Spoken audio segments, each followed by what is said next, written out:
Selamat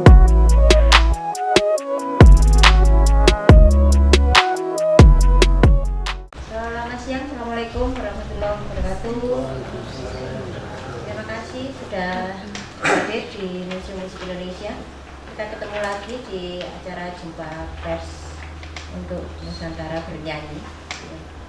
Jadi siang ini kami akan menyampaikan salah satu program dari Museum Musik Indonesia. Jadi kita akan melaksanakan yang namanya Nusantara Bernyanyi 3. Jadi Nusantara Bernyanyi 3 ini adalah program keberlanjutan. Ini adalah tahun yang ketiga. Yang pertama kita laksanakan di tahun 2023 gitu ya. Ini yang ketiga dan ada sedikit perbedaan dengan yang pertama. Itu kalau yang pertama kemarin itu kita ada kategori vokal group. Kemudian di tahun kedua dan ketiga kategori itu kita hilangkan.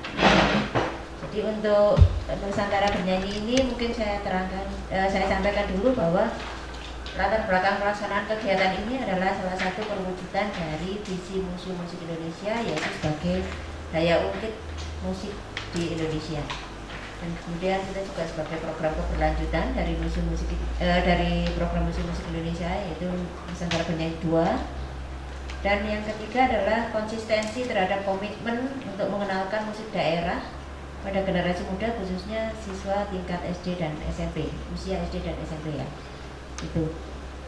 Nah, adapun tujuan dari Nusantara Bernyanyi ini adalah mensosialisasikan dan membangun kesadaran anak didik terkait kekayaan musik Indonesia.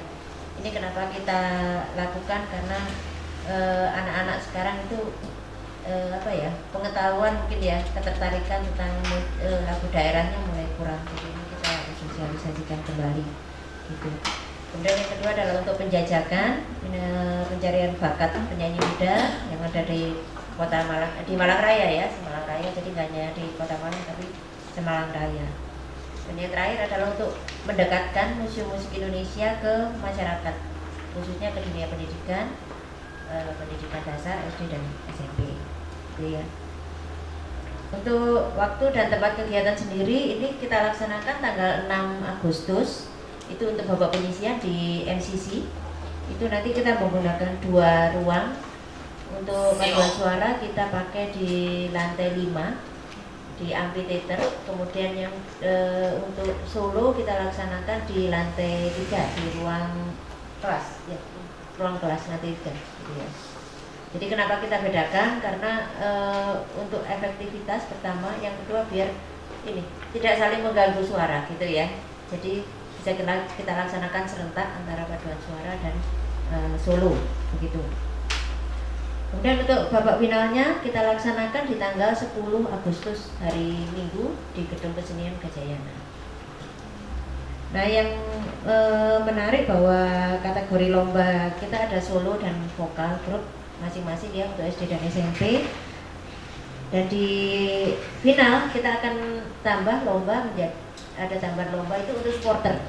Supporter kita adakan lomba yel-yel seperti tahun kemarin. Nah, itu animo masyarakat, animo supporternya luar biasa gitu ya, untuk memeriahkan dan meramaikan final Nusantara Bernyanyi ini. Jadi untuk tahun ini kembali kita laksanakan. Itu. Pendaftaran dan syarat untuk peserta itu untuk tahun ini tidak ada uang pendaftaran. Jadi pendaftaran peserta gratis untuk tahun ini. Alhamdulillah kita bisa menggratiskan. Kemudian untuk pendaftarannya sudah ada link online, mungkin bisa dilihat itu di halaman 2 kita beri flyer. Nah, di situ ada barcode yang bisa di-scan untuk pendaftaran dan segala macamnya ada di situ, syarat ketentuannya gitu ya. Jumlah jenisnya juga ada di situ.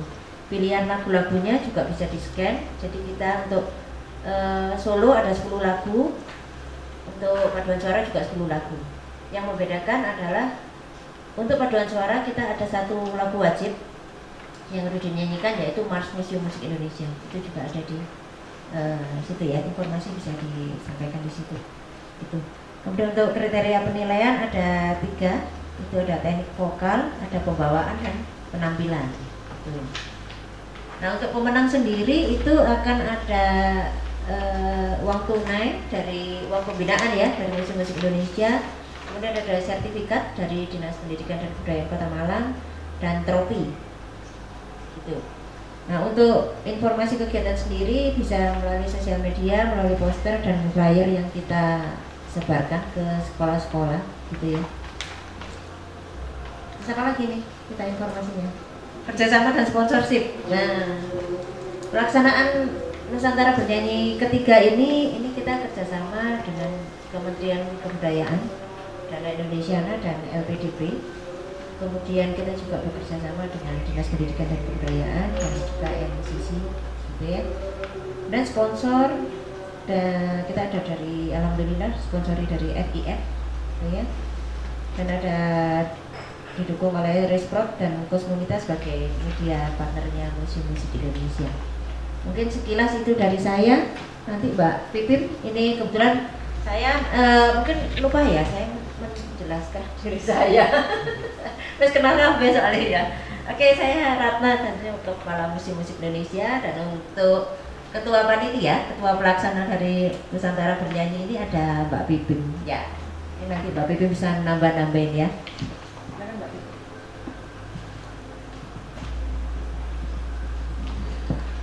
Mungkin kalau dari saya langsung aja, mungkin ya bisa jawab. Jadi kalau misalnya ada yang kurang, yang ingin diketahui mengenai teknisnya bagaimana, itu nanti bisa ditanyakan, nanti saya bantu jawab gitu.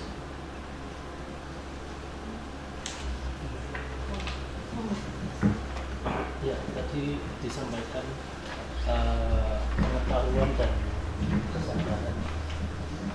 Tadi disampaikan pengetahuan dan kesadaran anak tentang musik ini masih rendah, gitu. Mungkin bisa dijelaskan seberapa rendah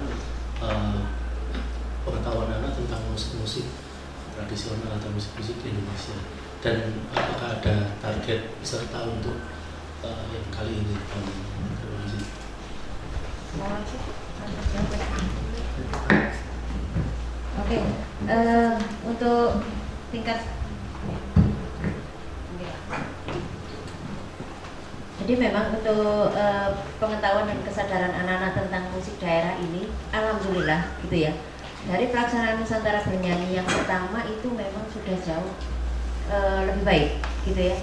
Jadi dasar kita, mungkin saya ceritakan sedikit bahwa awal kami melaksanakan Nusantara Bernyanyi yang pertama tahun 2023 itu, kami sebelum membuat event itu survei gitu. Survei kita laksanakan di CFD, jujur aja kami melaksanakan survei di CFD. Kami apa ya, ada yang membuat kita bagi flyer, kita juga bertanya secara langsung gitu ya, pengetahuan anak-anak tentang musik daerah. Dan dari situ kita, dari sekian ratus anak yang kita survei itu 90% lebih tidak tahu lagu daerah. Nah, ini keprihatinan Museum Musik Indonesia. Kenapa akhirnya kita membuat event Nusantara Bernyanyi, karena itu. Jadi yang kita tanya, memang segmen yang kita tanya itu anak SD dan SMP gitu. Yaitu tadi kami prihatin sekali bahwa anak-anak ini banyak yang tidak tahu lagu-lagu daerah Indonesia, ya kan?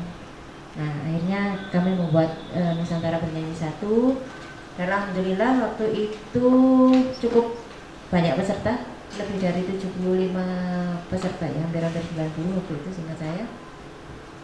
Nah, dari situ muncul event-event lain yang serupa gitu, yang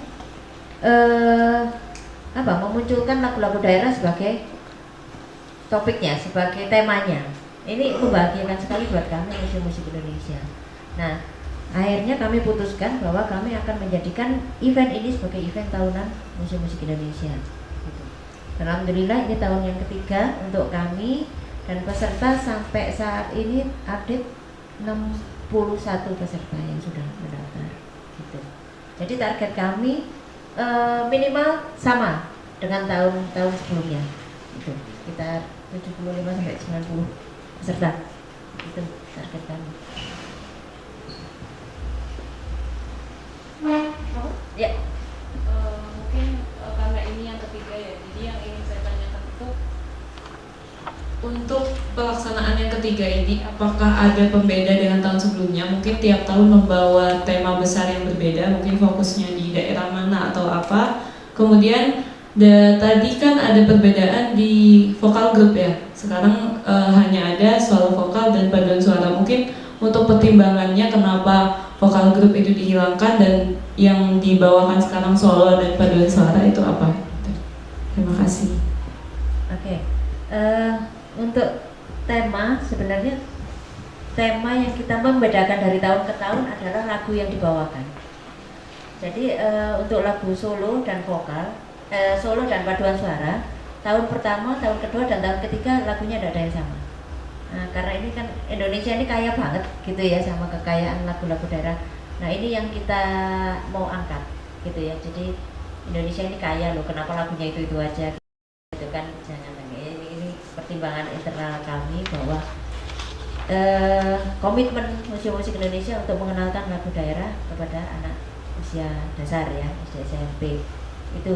Jadi kenapa pembedanya adalah lagu yang dibawakan itu semua berbeda gitu. Yang pertama. Yang kedua, untuk kenapa paduan vokal grup kita hilangkan gitu, karena vokal grup dan paduan suara ini secara jumlah anggota itu dan penilaian itu rancu gitu ya. Jadi antara paduan suara itu kemarin kita minimal di 15 orang awal ya, tahun pertama. Kemudian untuk vokal grup itu 5-10 orang, seingat saya ya. Jadi itu buat kita rancu aja gitu ya, lebih memudahkan bahwa langsung aja udah paduan suara gitu ya, paduan suara. Karena mereka sama-sama grup, ya kan, sama-sama grup. Jadi lebih baik kita fokuskan ke satu saja di paduan suara dan ke solo vokal. Jadi pertimbangannya di sana. Gitu. Boleh ditambah Pak Pitu? Boleh saya tambahkan, pemilihan lagu juga tidak semua lagu daerah ya Pak Wiro yang apa namanya, yang sekiranya relate dengan usia mereka. Jadi tingkat SD dan SMP itu yang kita pilih. Jadi kan tidak semua lagu itu biasanya lagu tradisi ini ada yang cinta-cintaan ya Pak ya. Iya. Jadi kurang sesuai gitu. Itu jadi pertimbangan juga dalam kita menyeleksi lagu gitu.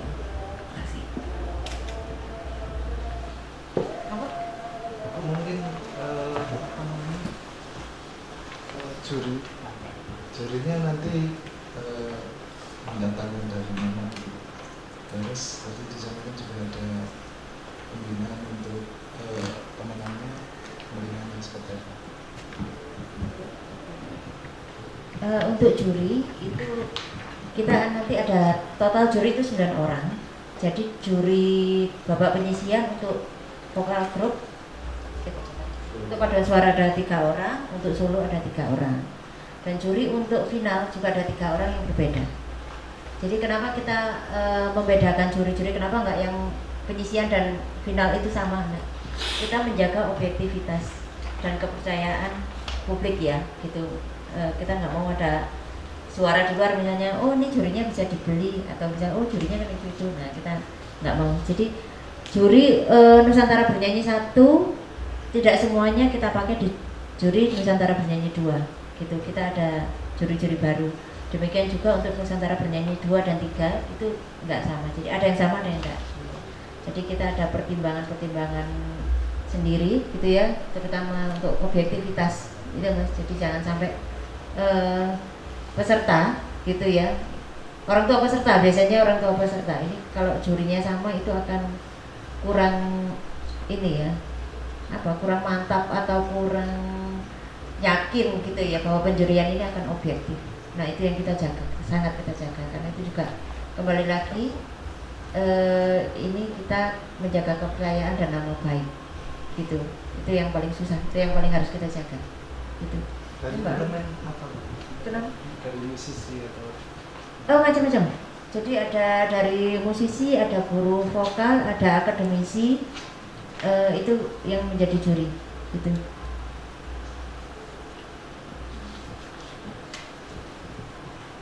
Untuk juri, untuk yang khusus babak final, kita pakai juri yang sudah bersertifikat untuk tahun ini ya Bu.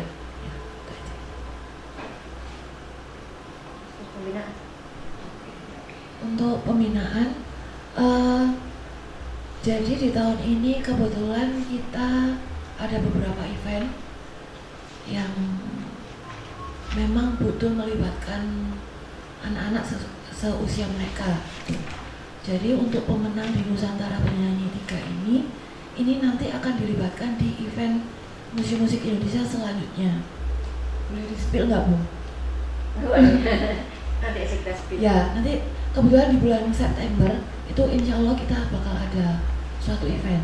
Jadi kita melibatkan pemenang-pemenang di Nusantara Penyanyi 1, 2, 3 untuk perform di event di September besok. Gitu. Mungkin ini Bu, untuk lagunya kan lagu daerah ya. Ada lagu daerah dan beberapa lagu lain. Untuk aransemen musik pengiringnya itu apakah disediakan dari sini ditentukan atau peserta itu bebas berkreasi? Dan untuk paduan suara juga biasanya kan ada aransemen tersendiri ya. Itu langsung dari pelatihnya atau disediakan dari pihak penyelenggara? Kalau untuk yang tahun ini untuk solo vokal itu sama seperti tahun kemarin. Jadi kita membebaskan peserta untuk mengaransemen pilihan lagunya sendiri. Jadi mereka tinggal setor -1 ya Pak Wiro ya. Nanti tinggal dieksekusi di waktu seleksi dan final gitu.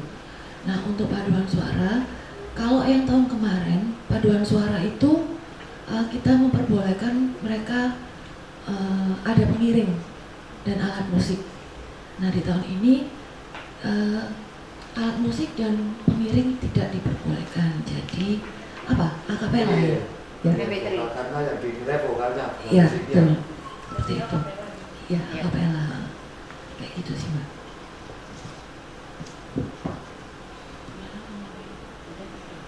Monggo ada lagi yang mau ditanyakan?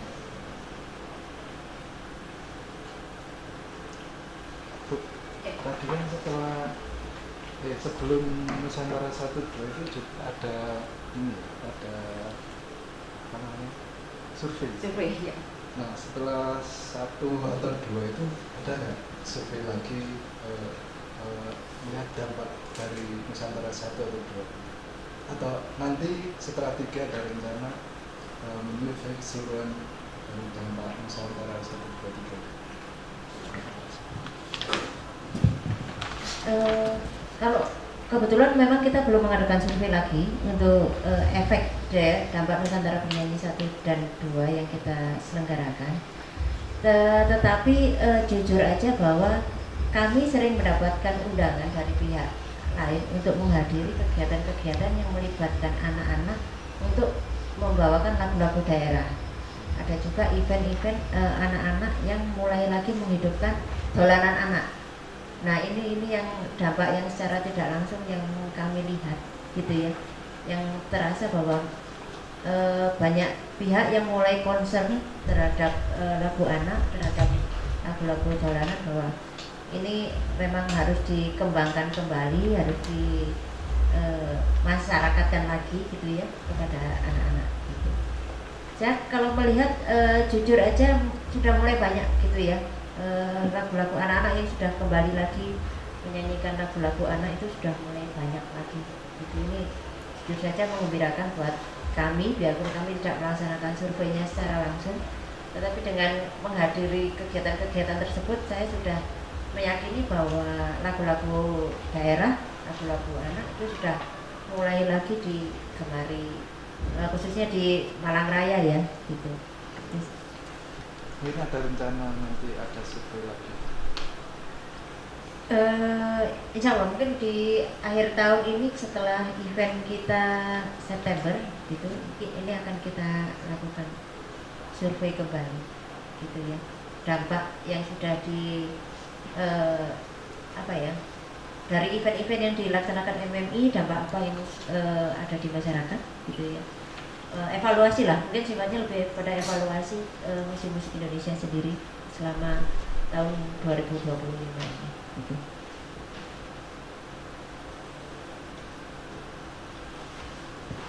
Monggo.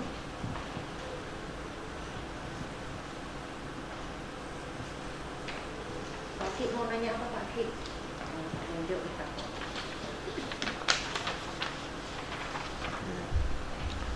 Terima kasih, selamat siang. Untuk babak penyisian menuju babak final ini dipilih berapa peserta, dan nanti untuk hadiah ini nominalnya tidak disebutkan ya, apa memang ada rahasia atau gimana? Terima kasih. Baik, untuk finalis lomba untuk masing-masing kategori itu akan kita ambil masing-masing 3 peserta. Jadi yang masuk ke finalis itu otomatis akan menjadi juara 1, 2, dan 3 gitu. Nah, ada tambahan mungkin di babak final kita akan menambah kategori untuk pertama yel-yel, yang kedua adalah busana terbaik ya, kostum terbaik itu yang akan kita tambahkan nih, belum ada di Nusantara Bernyanyi sebelumnya gitu. Kalau untuk hadiah boleh saya spill, untuk hadiah dana pembinaan untuk pemenang kategori Solo SD dan SMP itu masing-masing juara 1 akan mendapatkan 2 juta rupiah, juara 2-nya 1,5 juta rupiah, dan juara 3-nya 1 juta rupiah untuk masing-masing kategori. Sedangkan untuk paduan suara juara 1-nya 3 juta, juara 2-nya 2,5 juta, dan juara 3-nya 2 juta. Jadi untuk masing-masing SD dan SMP akan mendapatkan hadiah yang sama sekali. Gitu. Begitu Pak Ki. Jadi tambahan lomba yang kita adakan untuk tahun ini, yang tahun kemarin sudah ada lomba yel-yel, tahun ini tambahannya adalah kostum terbaik ya. Hadiah untuk kostum terbaik dan yel-yel masing-masing 1 juta. Jadi kalau untuk 2 kategori terakhir ini kita hanya memilih 1. Jadi baik dari SD SMP itu kita pilih 1 saja.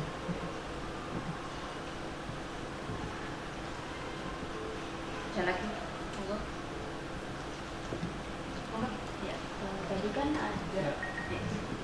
kan waktu babak penyisihan tadi kan lagunya masih bisa memilih ya, kita masih bisa pilih lagu apa yang mau dibawakan. Kalau nantinya masuk ke babak final, apakah ada lagu wajib yang harus dinyanyikan atau masih bebas memilih? Untuk peserta yang berhasil maju ke babak final itu nanti kita bebaskan juga. Jadi pilihan lagu yang dipilih peserta di babak penyisian itu nanti boleh dipilih ulang di babak final ataupun boleh sama gitu. Untuk paduan suara itu tetap ada 1 lagu wajib yaitu Mars MNI dan 1 lagu pilihan gitu.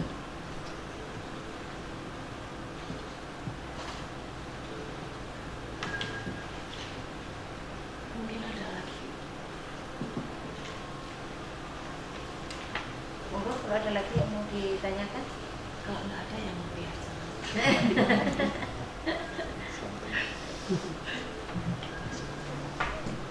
Sambut kah? Cukup? Gitu. Boleh. Terima kasih kehadirannya teman-teman semua. Ini kembali lagi mungkin di awal tadi bahwa saya sampaikan Nusantara Bernyanyi ini adalah perwujudan salah satu visi musik Indonesia sebagai daya ungkit perkembangan musik di Indonesia. Jadi kalau ingin visi misinya MMI apa sih sebenarnya gitu. Nah, ini bisa dilihat di papan di sebelah sana. Nah, ini kita ada visi dan misi gitu ya. Boleh diambil dari sana. Jadi mungkin cukup hari ini ya. Oke, siap. Terima kasih semuanya kehadirannya. Mohon maaf kalau ada salah dari kami. Cukup? Cukup. Oke, terima kasih. Assalamualaikum warahmatullahi wabarakatuh. Kayak yang agak beda